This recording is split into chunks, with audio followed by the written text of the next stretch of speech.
في يوم هادئ صافي مشمس، كان في أرنب اسمه لولو يحمل حقيبته الصغيرة ويمشي في الغابة بهدوء ومبسوط.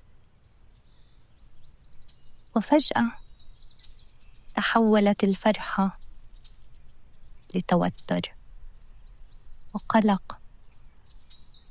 سمع صوت غريب من حقيبته ووقف فوراً.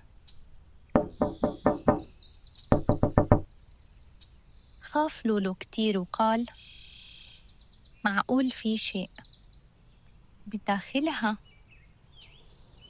رجع لولو خطوة إلى وراء، فتح الجنطة شوي شوي، وفجأة انصدم. طلع عصفور صغير من جنطة.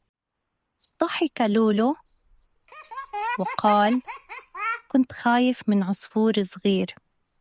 أهلا، صار العصفور صديق الجديد